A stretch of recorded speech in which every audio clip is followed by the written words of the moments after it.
Boa noite a todos. Que alegria a gente chegar, num sábado à noite e ver esse salão lotado como está agora. E para a gente receber essa pessoa tão querida que vem hoje conversar conosco, nós vamos iniciar esse encontro da forma como fazemos em todos os encontros na Casa Espírita, com uma prece. Então, neste momento, eu convido todos que puderem e quiserem fechar os olhos, que a gente possa, neste momento, acerenar os nossos pensamentos,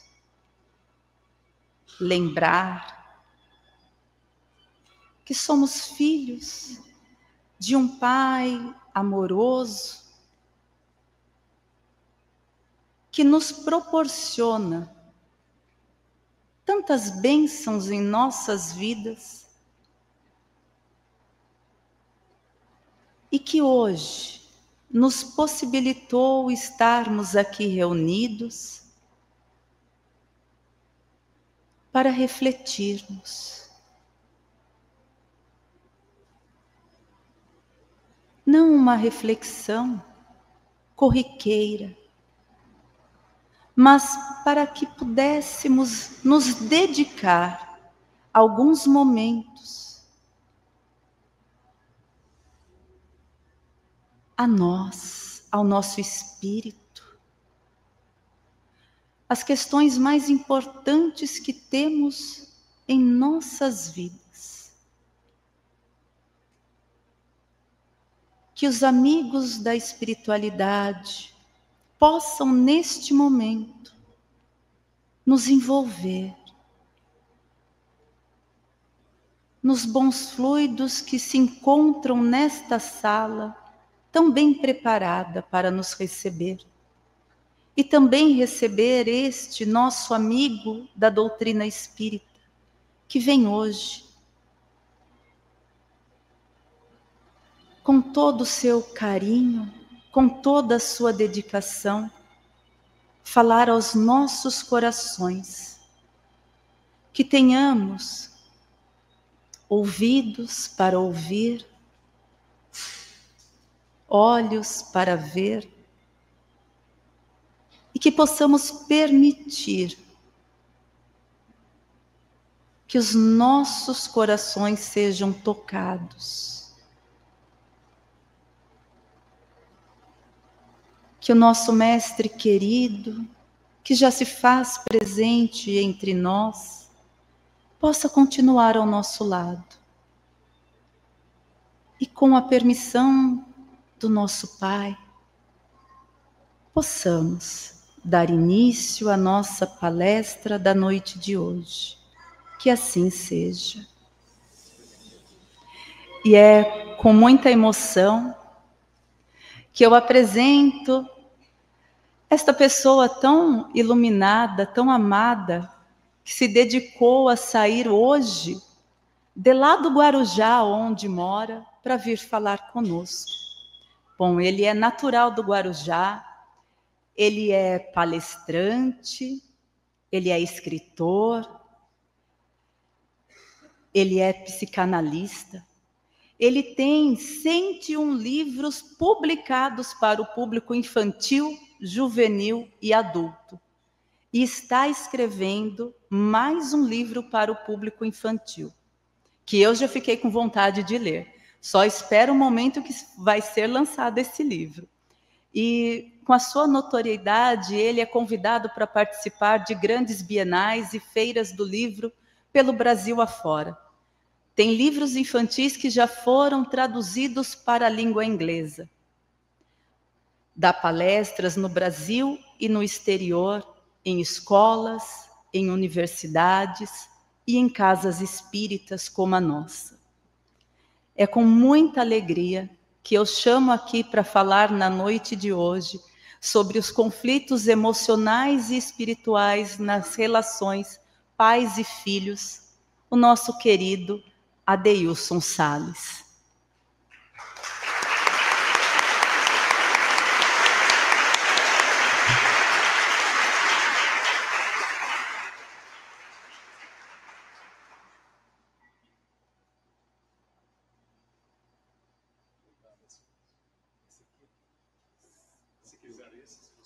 Não se dê uma ideia, se eu não paro aqui.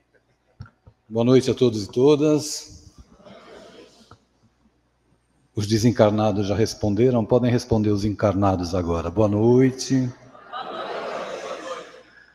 É com muita alegria que nós vivenciamos esse momento da palestra da noite, mas eu já venho experimentando esse estado de alegria desde a manhã de hoje, quando iniciamos as atividades, falando para os educadores, à tarde falando com os jovens e agora à noite com o público em geral. O tema proposto para a nossa conversa é conflitos emocionais e espirituais na relação pais e filhos. Sem dúvida alguma, a sociedade terrestre vem passando por transformações muito contundentes. E é evidente que a mídia cumpre um papel muito grande nas transformações socioculturais experimentadas pela sociedade e pela família de uma maneira geral. Nós podemos ilustrar essa nossa abordagem citando a inauguração da primeira emissora de rádio no Brasil, em 1923, por Roquete Pinto. Já naquela época, quando a emissora de rádio foi inaugurada, as pessoas, as famílias se sentavam à volta do rádio para ouvirem as notícias, ouvirem já as propagandas, o marketing que se revelava naquele meio de comunicação. Em 1950, Assis Chateaubriand fundou a primeira emissora de TV no Brasil. E desde o rádio, a televisão, chegando até os dias de hoje, com os smartphones, profundas revoluções sociológicas vêm acontecendo dentro da estrutura da sociedade humana. Mas eu me recordo, quando eu era menino, que meu pai trabalhava no Cais do Porto, em Santos. Ele era maquinista. E todas as vezes que ele chegava do trabalho, nós íamos até o portão receber meu pai. Era uma forma que a minha mãe havia nos ensinado de manifestar gratidão, já que ele passava o dia todo no Cais do Porto. Então ele chegava, nós corríamos para o portão. Na minha casa havia um instrumento muito estranho que talvez algumas pessoas não conheçam hoje em dia. Na minha casa havia uma mesa. E a mesa servia para que a gente se sentasse à volta. E mais estranho ainda é dizer para você que nós nos sentávamos à volta para conversar. Embora o meu pai fosse um tanto quanto ditador e não nos permitisse falar, havia esse hábito da família se sentar em torno da mesa. A sala da minha casa como eram 8 filhos, e os meus pais, haviam 3 sofrás, assim, em U. Na parte da frente ficava a imagem de São Roque, que era o padroeiro da cidade onde nasceu meu pai, São Roque. Certo dia, ouvimos o barulho do portão e corremos todos para receber meu pai. E foi um dia de uma grata surpresa, ou a chegada da mudança na minha casa, o que tornaria o nosso comportamento muito diverso do que era antes. Meu pai chegava acompanhado de um homem. E o meu pai era baixinho, coitado. Mal conseguia carregar aquela caixa enorme, ajudado por aquele outro homem. Então nós ficamos à volta, curiosos, para ver o que era aquilo. E a primeira transformação cultural que eu percebi foi que a caixa entrou e o São Roque saiu. São Roque foi para o banco de reservas. Abriram a caixa e a maravilha das maravilhas, um aparelho de televisão. Televisão que tinha uns botões enormes, né? E eu e os meus irmãos, a partir daquele dia, nos tornamos o controle remoto do meu pai. Muda, aperta, aumenta. Mas a TV entrou e os nossos costumes familiares já se alteraram. Porque tinha uma danada de uma novela chamada Direito de Nascer, e a minha mãe passou a comer na sala, vendo a novela que durou quase uma encarnação, se não me engano, 2 ou 3 anos. nós observávamos aquilo e eu, menino, eu ficava fascinado por um personagem que surgia todas as noites na sala da minha casa. Era um homem alto, muito bonito, usando um chapéu de cowboy. E ele sempre vinha com um cavalo.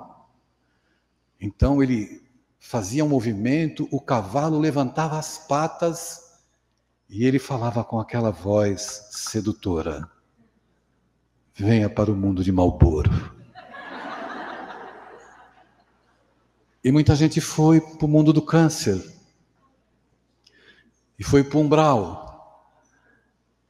E o cigarro era algo que dava status. Hoje o status é ser autista. Ou ter TDAH. Se formos todos nós agora para o médico, poucos vão escapar. Porque virou status, rotular as pessoas de acordo com as emoções humanas que são naturais, mas que causam estranhamento. Não se pode ficar triste.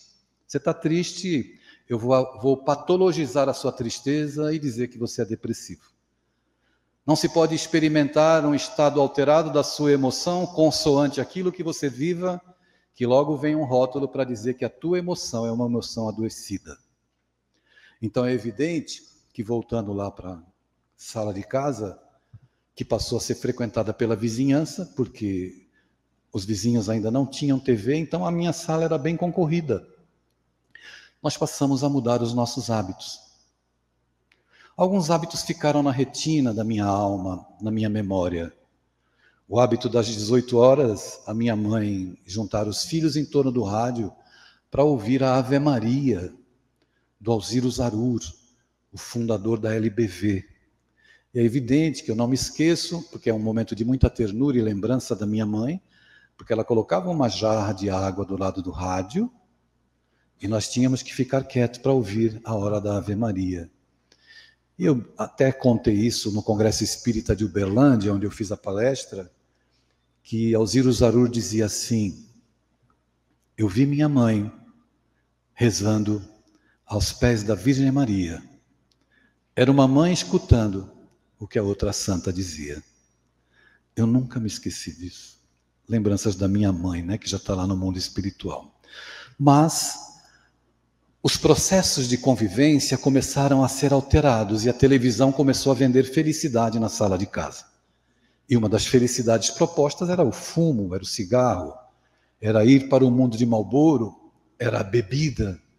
Não havia, como hoje, um filtro, de certa forma, para dizer que cigarro causa câncer, etc, etc, enfim, e muitas pessoas morreram, adoeceram, dentro desse contexto cultural que à época era visto como algo saudável.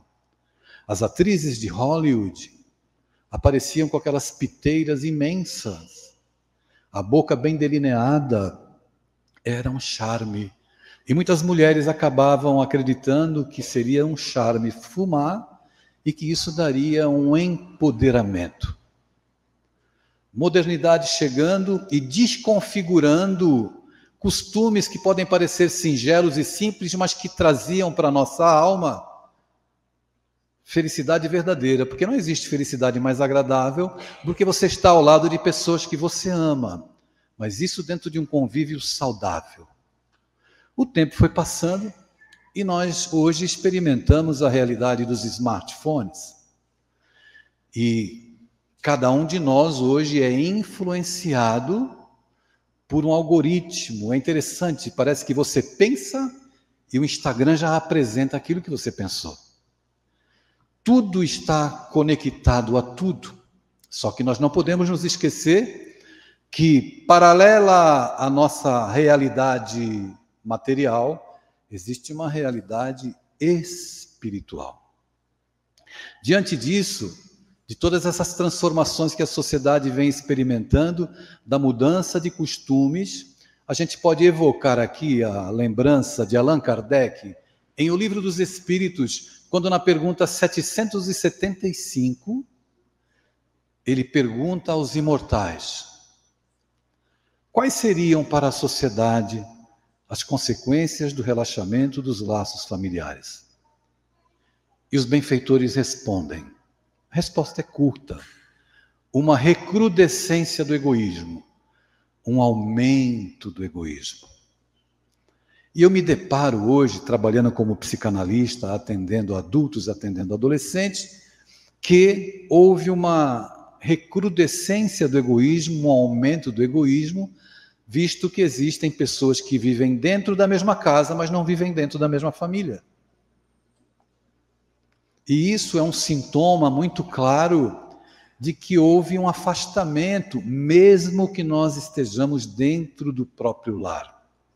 E aí a conversa já começa a ficar quente, porque nós precisamos falar da nossa dificuldade em nos relacionar, da dificuldade em tolerar ao outro, da dificuldade em estabelecer uma relação saudável com os nossos filhos, da dificuldade que as pessoas têm em parar de falar com os filhos, porque com filho não se fala. Com filho se conversa. Se você só fala, você tem um personagem estranho lá na tua casa.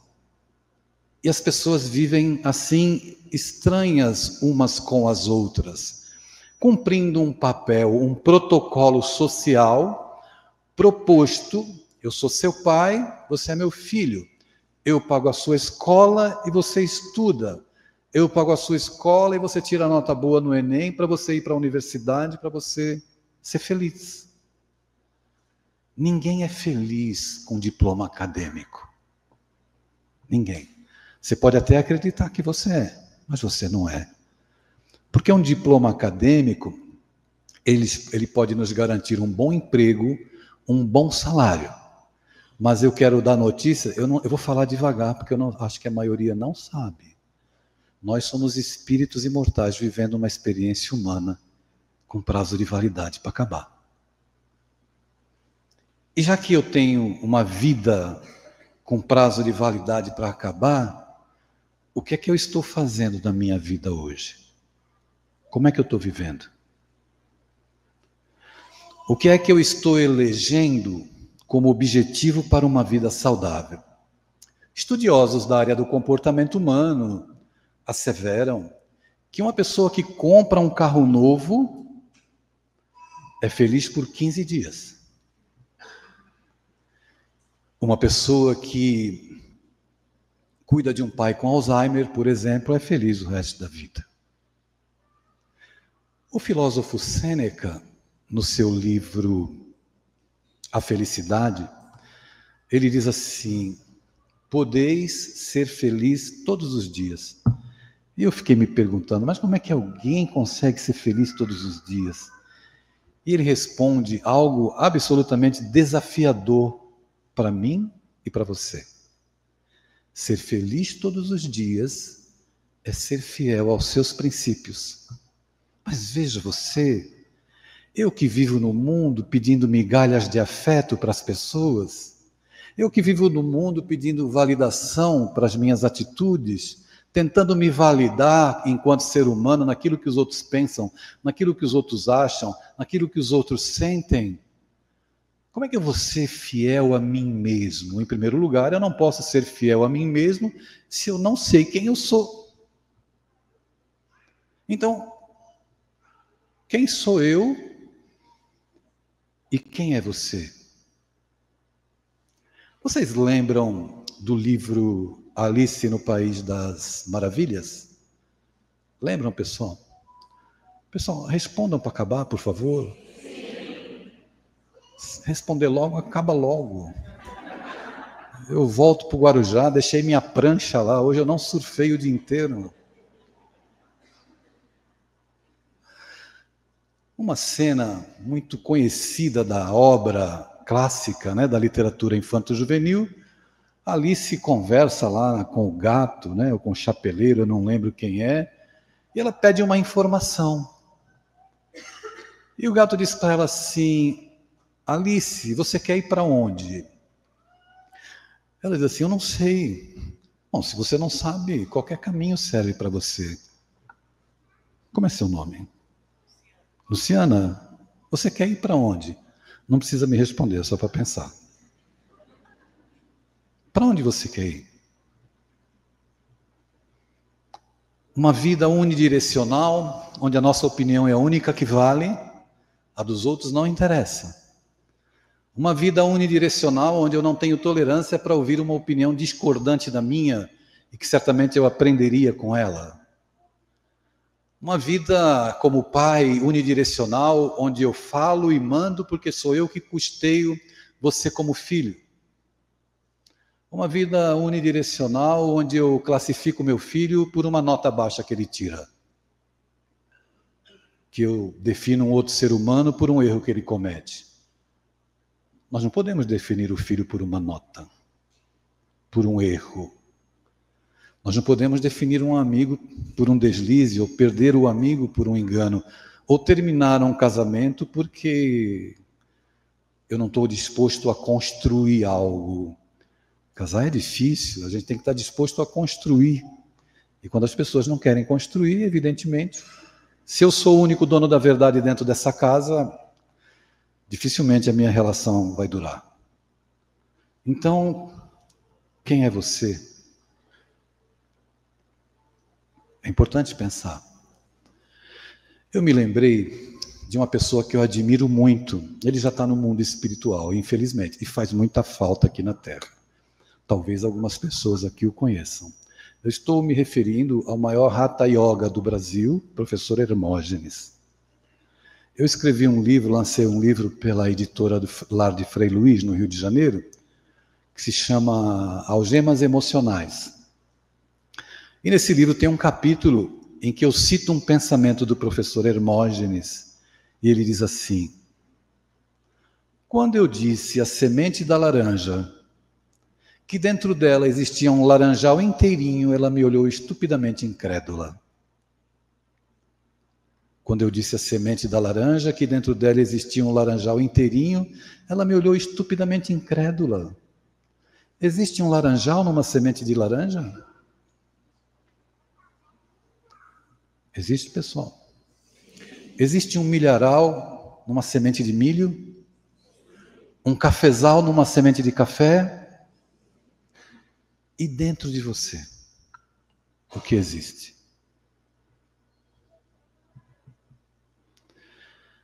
Você é um espírito imortal, um princípio inteligente, uma semente de Deus no mundo.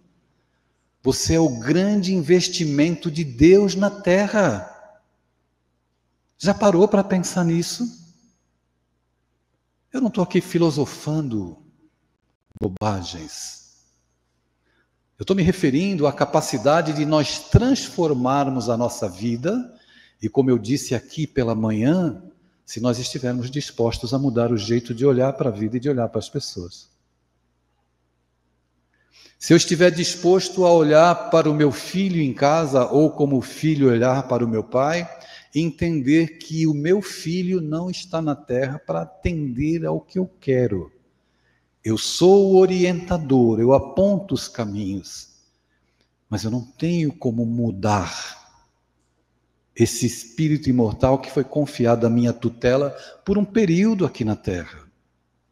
Então eu atendo jovens com ideação suicida, com processos de automutilação, que estão vivendo essa dor emocional, esse flagelo psíquico, porque eles têm que ser aquilo que os pais querem.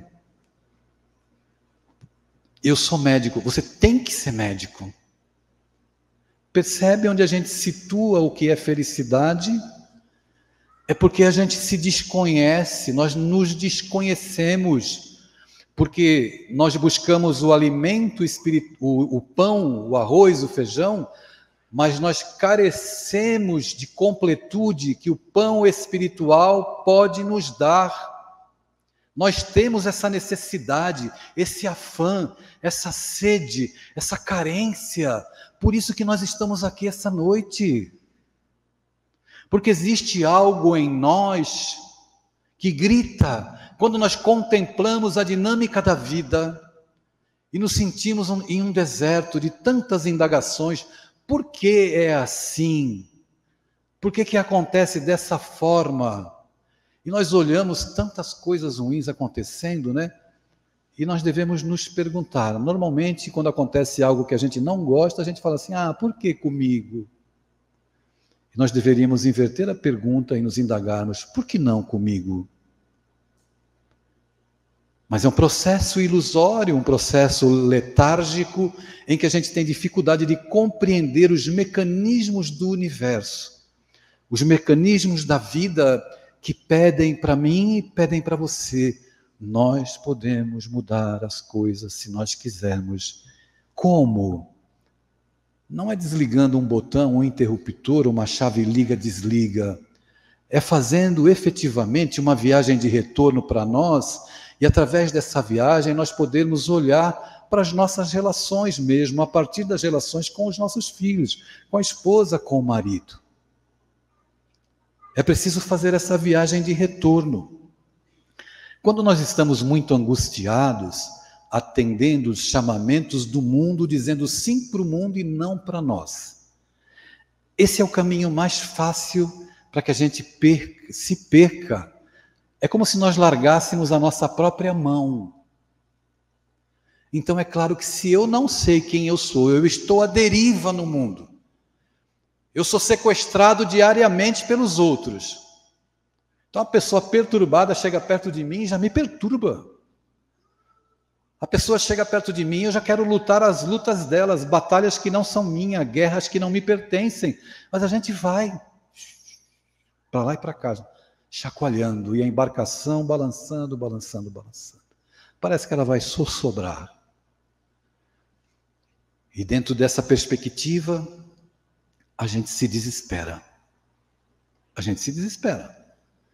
Porque tem um soneto da Maria Dolores, que no finalzinho ela diz assim, a dor no tempo varia, cada qual tem o seu dia. Então, se hoje você não está sofrendo, aguarda. Porque a vida vai trazer um outro ciclo para você. Aí a gente diz assim para as pessoas, ora, faz uma prece. Aí tem gente que fala assim, mas eu faço prece todo dia. Eu oro de manhã, oro de tarde, oro de noite, não muda nada. Aí a benfeitora Alta de Souza diz assim, para o teu coração e para o meu coração. Meu irmão, as tuas preces mais singelas são ouvidas no espaço ilimitado. Mas sei que às vezes choras consternado ao silêncio da força que interpelas. Volta ao teu templo interno abandonado, a mais alta de todas as capelas, e as respostas mais lúcidas e belas hão de trazer-te alegre e deslumbrado. Ouve o teu coração em cada prece, porque Deus responde em ti mesmo e te esclarece. Sob a voz eterna da consolação, compreenderás a dor que te domina, sob a linguagem pura e peregrina da voz de Deus em luz de redenção. O que a benfeitora diz para a gente? Volta ao teu templo interno. Quanto tempo você fica em sua companhia durante o dia? Você consegue pensar nisso?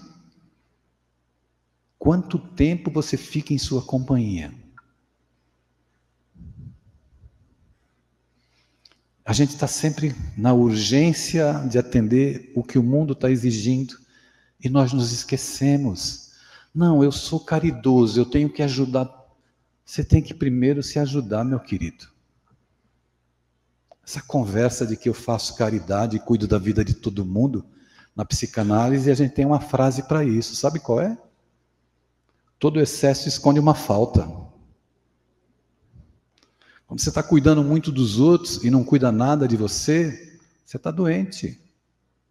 Todo excesso esconde uma falta. Então, no estabelecimento dos conflitos emocionais e espirituais dentro da minha casa, das paredes do meu lar, nós, como pais, como avós, aqueles que estão segurando o timão da embarcação, precisamos parar um pouco. Pensar nos nossos filhos não como nossa propriedade, nem como um aglomerado de células orgânicas que respondem ao nosso comando. Nossos filhos são espíritos.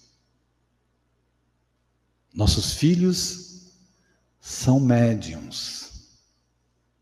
Você já parou para pensar se o seu filho é médium? Eu estou falando mediunidade não na perspectiva do seu filho ficar se chacoalhando recebendo espírito. Eu estou falando na perspectiva de que a mediunidade é um canal sensorial aberto. Um canal, ele tem uma sensibilidade a mais. E como ele é muito vulnerável, quem esteve aqui de tarde, nós explicamos o desenvolvimento psíquico, do aparelho psíquico de um adolescente. Na perspectiva de Freud, id, ego e superego. E mostramos aqui que, na maioria das vezes, o ego e o superego são os pais, porque o adolescente se movimenta pelo princípio do prazer, que é o id. Parece até que ele só tem essa instância psicológica, o id. Adolescente quer prazer. A vida só oferece prazer. Sociedade banalizada, sexo, à vontade. Qualquer criança acessa conteúdo pornográfico hoje. Então, se nós não estivermos cumprindo esse papel, é evidente que fica difícil. Dentro desse movimento caótico, emocional dos nossos adolescentes, e se tiver a mediunidade ainda como mais um canal aberto para a influência espiritual? Você já parou para pensar nisso? Sugiro que pense. Sugiro que cada vez mais as casas espíritas trabalhem esse universo dos conflitos emocionais na adolescência, dos garotos e garotas que são rejeitados pelos pais, que desenvolvem problemas e conflitos gravíssimos e vão querer chamar a atenção de uma maneira, às vezes, violenta.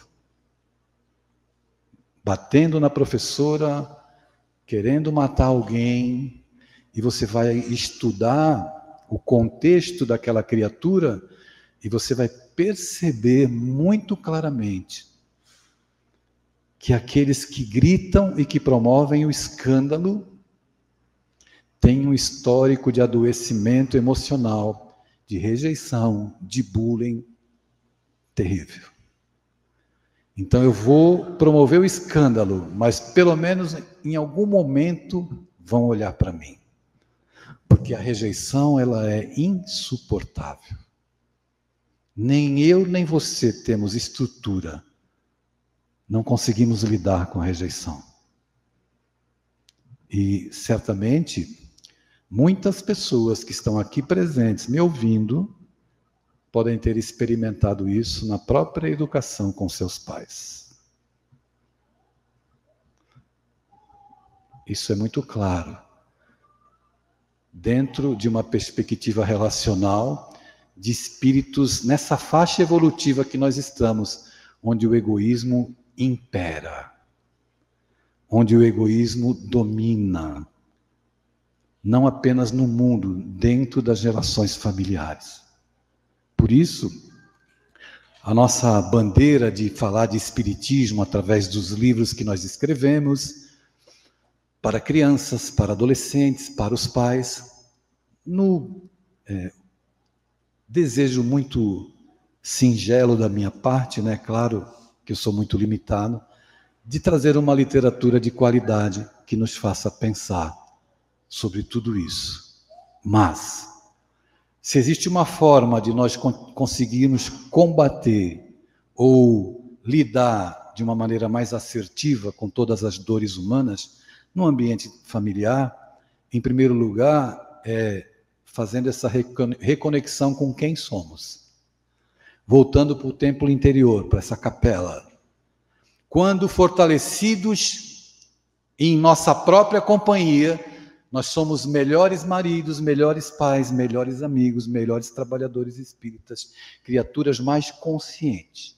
Quando eu me dissocio de mim para ir atender as demandas do mundo, eu me perco, eu me enfraqueço, eu me melindro com muita facilidade.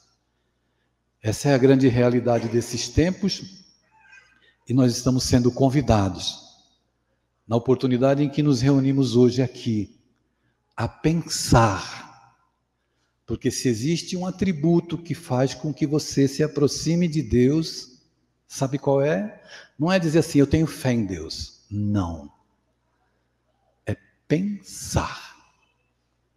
Pensando, a gente raciocina e encontra Deus.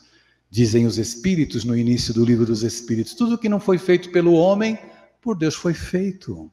Olhai à vossa volta e contempla as obras humanas e as obras do Criador, e tu vais encontrar a presença de Deus. Essa é a realidade.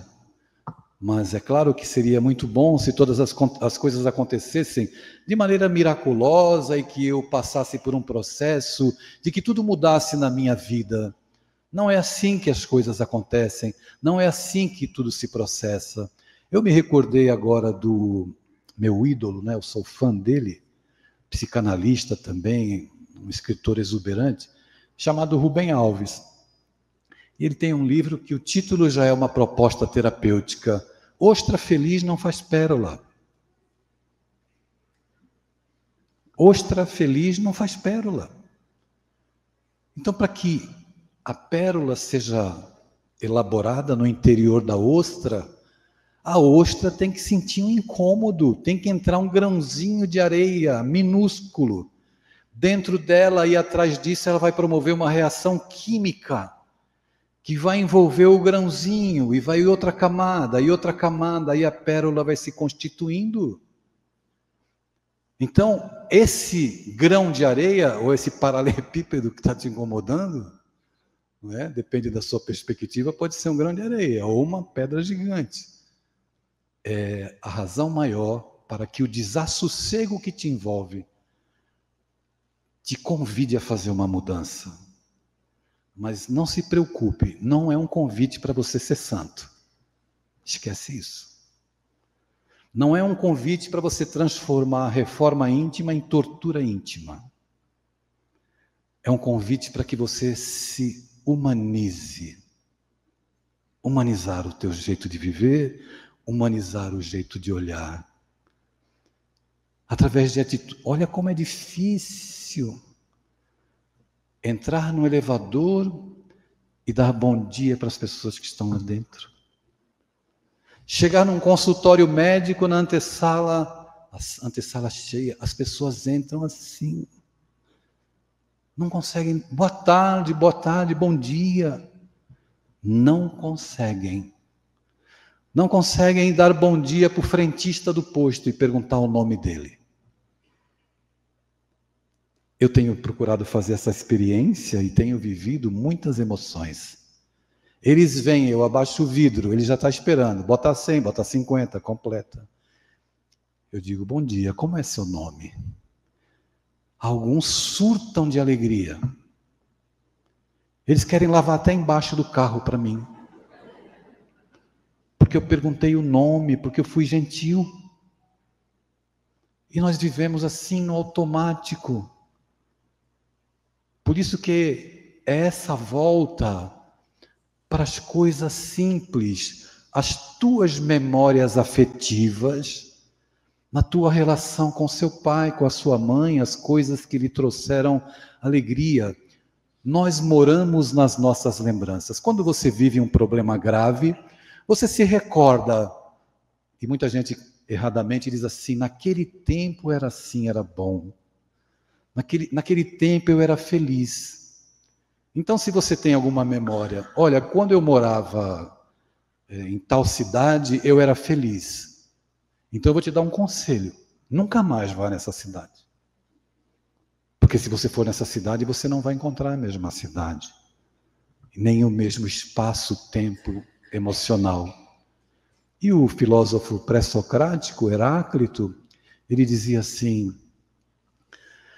Nenhum homem se banha 2 vezes no mesmo rio. Se você entrar no rio às 10 da manhã e se banhar, é um rio. Se você voltar às 11 e se banhar, não é mais o mesmo rio e você não é mais a mesma pessoa. Então é na dinâmica da vida que nós somos convidados, eu e você, a mudar. As coisas não são como eu gostaria, Deilson. Eu estou com um problema grave com meu filho. Está usando drogas. Está bebendo. Recebi um e-mail, agora há pouco, de uma pessoa me pedindo ajuda, porque o filho está usando drogas. Isso já aconteceu inúmeras vezes. E eu sempre digo para as pessoas, não importa que o seu filho está usando drogas, importa que você não o abandone. Não importa que o seu filho está usando drogas, mas que você não olhe para ele como a droga, porque ele não é a droga, ele está doente. Não importa que ele esteja bebendo, porque o seu filho não é a bebida. Não importa se você está enfrentando uma doença degenerativa, você não é a doença. É essa a necessidade de modificarmos o olhar. Mas como é que eu enfrento isso? Enfrente apoiando. Não sendo conivente, mas apoiando, não dando as costas. Quando você decidir a mudar, eu estou aqui. E existem problemas que nós não temos capacidade para resolver. A gente precisa de ajuda. Na casa espírita, terapêutica espírita. Dependendo do problema, a ajuda de psicólogos, profissionais da área competente.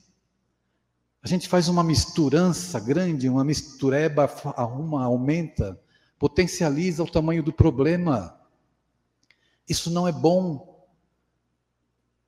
Então, como é que eu enfrento? Enfrentando, não dando as costas. Eu vou pedir licença a vocês para contar uma história pessoal.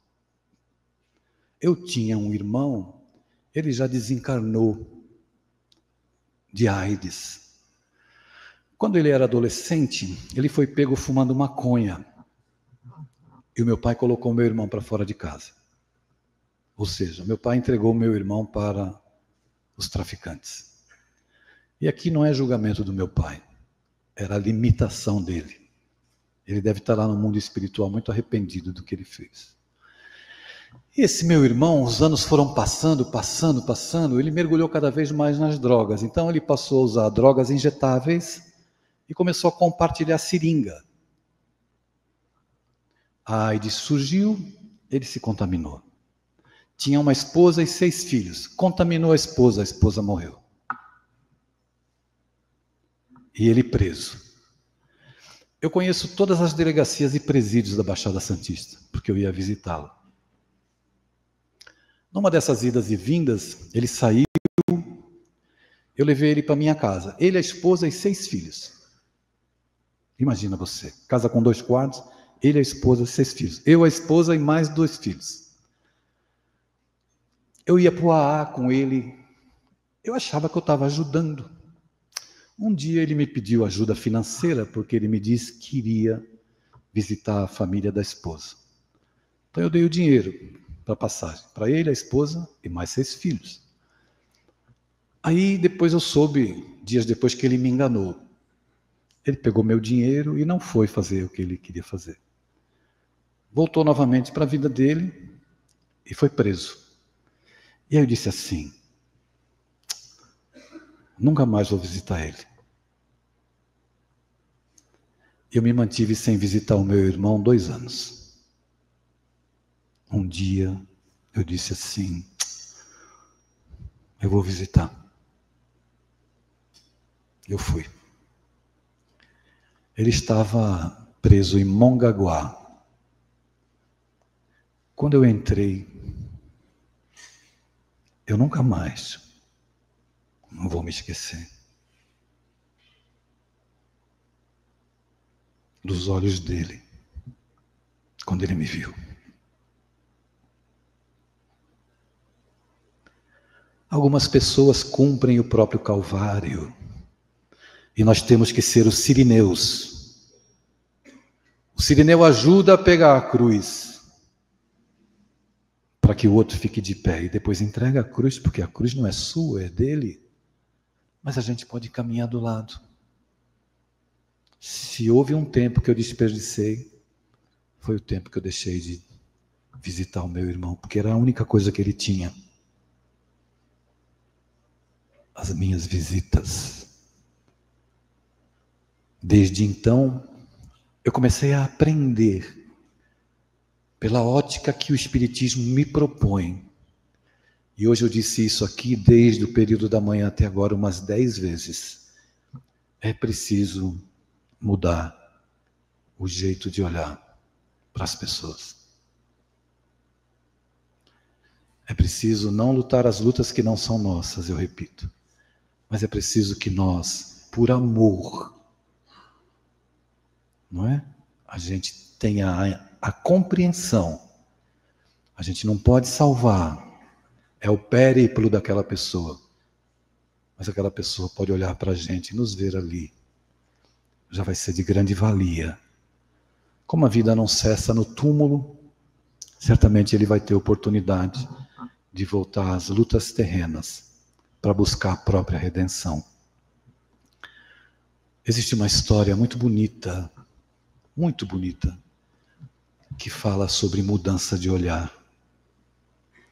Essa história foi contada pelo espírito Humberto de Campos no livro Contos e Apólogos. Talvez muitos aqui conheçam. Eu vou contar para vocês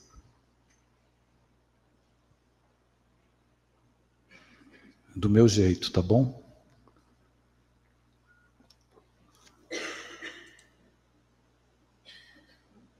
Com a minha emoção e com o meu jeito de contar histórias. Certa manhã em Jerusalém, Jesus atendia as pessoas que o buscavam. E todos que se aproximavam do Cristo se sentiam arrebatados pelo magnetismo que ele apresentava, pela forma como ele acolhia as pessoas. Uma jovem mulher, muito bonita, ao se deparar com a figura de Jesus, com o magnetismo de Jesus, ela se sentiu arrebatada. Arrebatada não apenas espiritualmente, mas também humanamente. Fisicamente ela foi tocada por um sentimento humano. Então ela se aproxima de Jesus e diz assim: Nazareno, eu sou uma vendedora e uma fabricante de essências. E todos os personagens que passam aqui pela nossa sociedade, aqueles que notadamente têm uma grande visibilidade, eu convido para ir à minha casa. Eu gostaria de te convidar. Na minha casa eu tenho tamarindos, damascos, frutas frescas. E tenho as minhas essências. Tu não vens? Jesus mantém o silêncio. E ela então, mais tocada ainda por uma paixão e um desejo humano, ajeita as dobras da túnica e diz para ele, voltando à carga: Nazareno, na minha casa tu vais conhecer aromas inebriantes. Nazareno, os meus lençóis são os mais macios. Se tu fores à minha casa, tu jamais vais esquecer desse momento. Tu não vens? Jesus se mantém em silêncio e ela fica impertigada. Então ela decide ser mais incisiva ainda. Nazareno, se tu experimentares as minhas carícias, tu jamais vais esquecer de mim. Eu ofereço prazer aos homens que faz com que eles experimentem o céu na terra. Tu não vens? Após breves instantes, Jesus quebra o silêncio e num suave aramaico diz a ela: quem sabe um dia? Ela então fica impertigada de vez, com muita raiva, e parte. 2 anos depois, Jesus levantava paralíticos junto ao poço de Betesda, quando uma senhora de cabelos nevados pelo tempo se aproxima do Cristo e diz: Senhor, eu sei que tu provens do Altíssimo, porque só quem provém do Altíssimo faz o que tu fazes. Eu venho rogar-te para que tu possas socorrer uma criatura que se encontra carcomida pela lepra, a pele cheia de pústulas. Ela se encontra em delírio. Por misericórdia de Deus, tu podes socorrer. Jesus aquece, balançando a cabeça positivamente. A mulher sai na frente e Jesus sai atrás. Ela passa por algumas ruelas e Jesus passa também. De repente ela para de frente a verdadeiro pardieiro. A mulher entra e Jesus entra atrás. Ela se aproxima de uma cama, um catre de dor, um cheiro nauseabundo no ar. Roupas rotas, andrajosas. Uma criatura humana com o corpo esquálido, fétido, em posição fetal, agonizava. Jesus aproxima-se e coloca a mão no cabelo desgrenhado. A criatura sente a energia, o magnetismo, e o corpo é tomado por um fremito. Então ela se volta e os olhares se cruzam. E a voz rouca e frágil: Nazareno, és tu? Tu vieste atender o meu chamado? Eu te disse, quando dos convites, que eu procedia assim por amor, te convidando à minha casa, mas tu viestes tarde. Ele diz com carinho: eu vim atender o teu chamado. Eu percebo um brilho diferente no teu olhar e procedo assim por amar-te.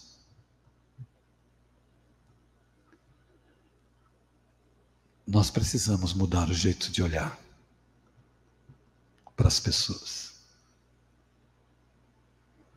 Isso vai fazer a diferença. O amor e o afeto curam. Cura a alma, cura o espírito e cura o corpo. O pai do racionalismo no século XVII, René Descartes, dizia: eu penso, logo existo. E nós podemos afirmar hoje: eu penso, logo eu sinto. Tudo que a gente pensa, o corpo experimenta. Então é fundamental que a gente mude o jeito de olhar para as pessoas. Nós estamos nos encaminhando para o final do nosso encontro. Eu quero renovar os meus agradecimentos na pessoa da Roberta, que me convidou. Através do Horácio, eu abraço todos os trabalhadores dessa casa, que me receberam com muito carinho e gentileza. Agradecer os jovens. Agora eu vou falar dos 101 livros que eu publiquei. Ninguém merece, né? Mas rapidamente, quem quiser conhecer o meu trabalho, no Instagram, @AdeilsonSalesOficial. @AdeilsonSalesOficial. O canal do YouTube eu comecei agora, porque o pessoal sempre brigou que eu tinha que ter um canal. Agora eu tomei vergonha. Criamos lá um canal, Adeilson Sales Oficial. Tem um pastor lá, mas não sou eu. Adeilson Sales Oficial. Então, em breve, a gente vai começar a trabalhar o nosso livro Inimigo Íntimo, que eu vou fazer uma leitura comentada dessa obra, que fala aqui eu escrevi como psicanalista, como espírita, que fala sobre os nossos inimigos íntimos, os monstrinhos que a gente alimenta todos os dias. Aqui está o livro que eu trabalhei hoje aqui, Construtores de Asas, livro para as escolas, para os pais, para os professores, onde eu falo do sofrimento emocional da criança, o sofrimento emocional do adolescente e o sofrimento emocional dos pais. Esse livro tem me levado para falar nas secretarias de educação pelo Brasil afora. Uma das obras que mais me dá alegria, evidentemente, é o Evangelho segundo o Espiritismo para crianças, onde eu escrevi uma história infantil para cada capítulo do Evangelho.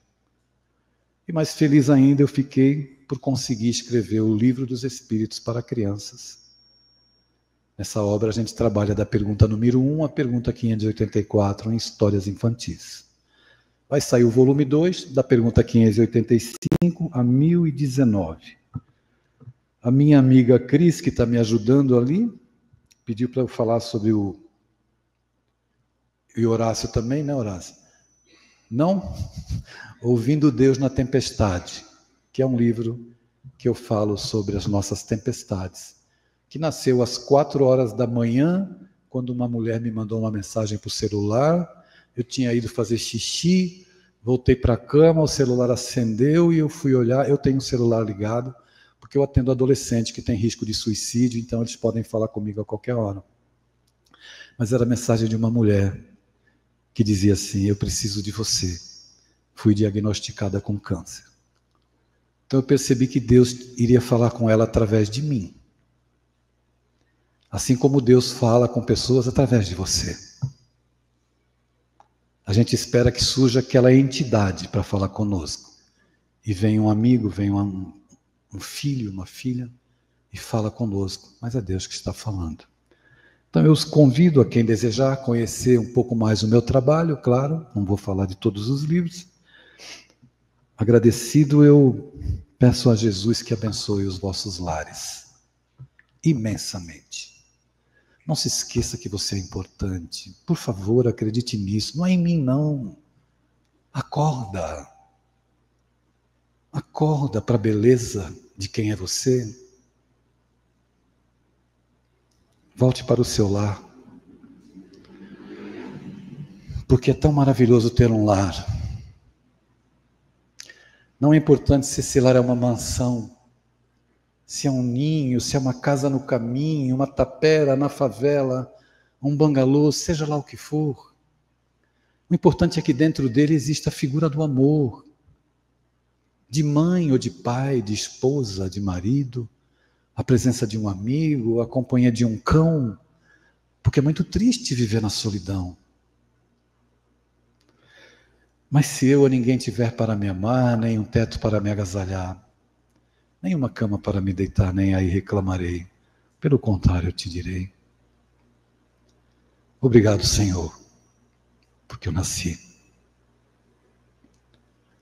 Muito obrigado, porque eu creio em Ti. Por todo o Teu amor, por você que está aqui, pela vossa família, pelos vossos filhos. Muito obrigado, Senhor.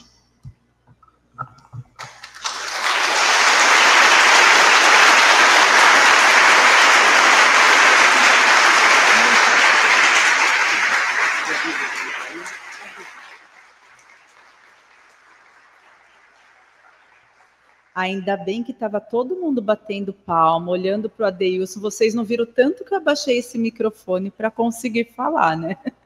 Bom, em nome do CEOV, eu agradeço a sua presença aqui hoje. Desde manhã eu estive presente nos 3 momentos e o coração bate forte, as lágrimas vêm, enfim, é uma emoção imensa. Muito obrigada.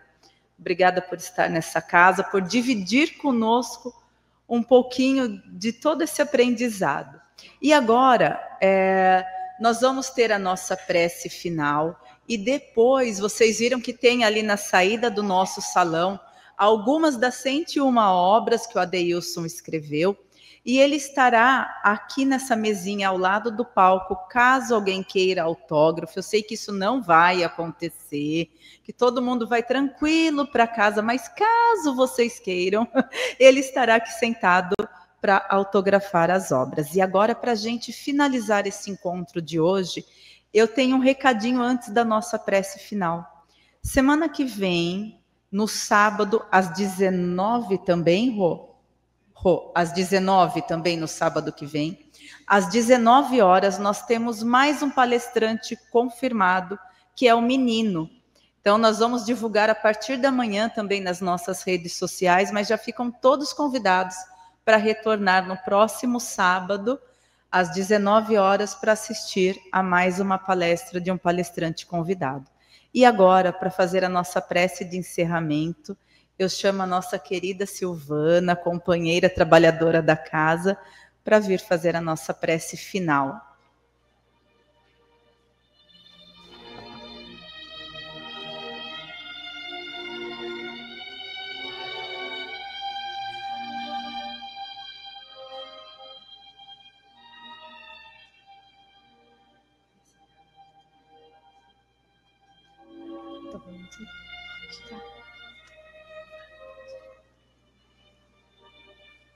Boa noite a todos, com muita alegria. Quero agradecer também a palestrante Adeilson. Muito obrigada pelos seus ensinamentos, pelas suas reflexões na noite de hoje. Juntos vamos fazer a prece final, as vibrações e o passe coletivo. Queridas irmãs, queridos irmãos, convido a todos a fechar os olhos, unir os nossos corações, elevar os nossos pensamentos ao Pai, a Jesus e a toda espiritualidade amiga aqui presente, agradecendo a todos esses ensinamentos, essas lindas reflexões da noite de hoje.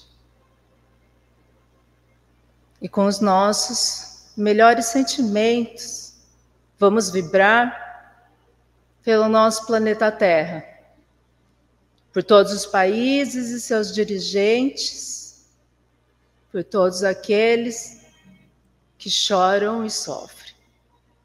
Aqueles que perderam um ente querido. Vibremos pelos doentes do corpo e da alma.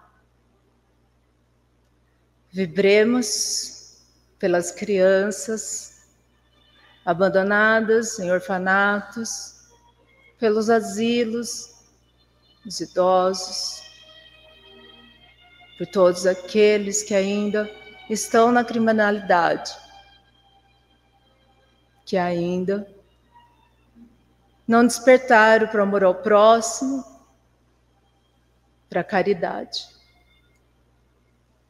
Vibremos por todos aqueles que se encontram solitários, muitas vezes no meio de tantas pessoas, nos nossos lares, em depressão, aqueles que têm pensamentos suicidas, e por todos os seus familiares que tanto lutam. Vibremos pelos nossos lares, pelos nossos familiares, e pedimos permissão para vibrar por cada um de nós. E com essas vibrações de amor e luz, vamos mentalizar Jesus, a espiritualidade amiga, mentalizar uma luz linda, radiante, que nos envolve, que nos ampara, que nos fortalece, que nos dá a certeza do amparo. Que possamos, cada um de nós, buscar no Deus que habita os nossos corações a coragem, a paciência, o discernimento. De nos autoconhecermos. E termos essa coragem de fazer as transformações, de buscar os ensinamentos do Cristo, para termos diferentes olhares, para cada um que possa fazer conexões, ter um olhar para aquele que está tão invisível na nossa sociedade. Que possamos voltar para os nossos lares, levando esses ensinamentos de hoje, essas reflexões, mas também vivenciá-las. Que possamos retornar quando a dor, quando as aflições abaterem, mas também quando a alegria dos nossos corações nos trouxer de volta para aprendermos, para estudarmos, para podermos fazer um pouquinho da seara do Mestre. Mestre Jesus, sê conosco hoje e sempre. Que assim seja. Graças a Deus.